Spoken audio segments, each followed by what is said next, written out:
I'm going to start with you, Jasmine Canick. Is 80-year-old Donald Sterling, is that an aberration, or has he, along with George Zimmerman, Michael Dunn, and Clive Bundy, exposed a hatred and fear of African Americans that's far more common than we'd like to think? Now, Jasmine, good evening. Lions Den panel, good evening. But let me ask you, Jasmine, I know you're staging a protest tomorrow. Tell us what it's all about, what you expect to accomplish, and what your thoughts are about this whole fiasco. All right, first of all, I got to say I love my LA Clippers, and we definitely stand behind our team and our players. Look, tomorrow is April 29th. We're getting ready to commemorate the 22nd anniversary of the civil unrest in this city.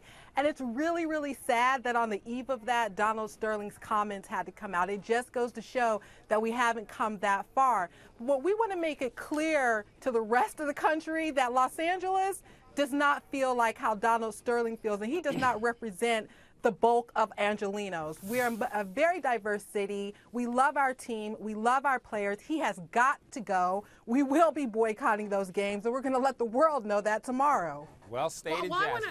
I want to get to Zerlina because I'm really interested in this issue of age, because so many people this weekend, I think every family, African-American, family of color, has been talking about this around their dinner table. What about his age? He's 80 years old. Is he just some sort of weirdo crackpot? Is this just sort of a generational issue, or are these feelings that are held by a lot of people? Well, I think that there's some truth to that it is a generational issue. However, I give him no pass on this, whether he's 80 or 8. I think that anyone living in the United States in 2014 needs to talk about black people or people of color in any context as if they are full human beings. And what was just most disturbing for me, regardless of his age, was that he talked about his team as if he was the new plantation owner in the NBA who was profiting off of the labor of black people. And there was a lot of ugliness in his comments here. And I think that we really need to focus on the fact that these things were said, not that they were recorded or by whom. And really there needs to be consequences, because he should not be in charge of black players if he feels this way. And but you know what, Zerlina, I got to disagree with you, because I'm sorry, Joey, because you know we're saying it's not a generational issue, and it could be a generational issue. He's 80, but what about Michael Dunn? Michael Dunn's my age. George Zimmerman in his 30s. So to say that it's a generational issue, that seems kind of odd to me. Well, what I mean is that certainly he's grew up in a different time. But what I'm saying is that is not an excuse for his remarks. I'm simply saying it's a lame excuse. It's a lame reason for why he's talking this way. There are plenty of 80-year-olds, white 80-year-olds, that do not have racist beliefs. I think that, you know, it's just an excuse to use his age. I was simply saying that perhaps people that are 80 who grew up during Jim Crow or a different era may hold some of these beliefs still in 2014. And Wendy Murphy, just asking you this question. Can I just jump in for a second? Absolutely. I want you to, but let me ask you, Wendy. It's not about... This is making me a little bit crazy.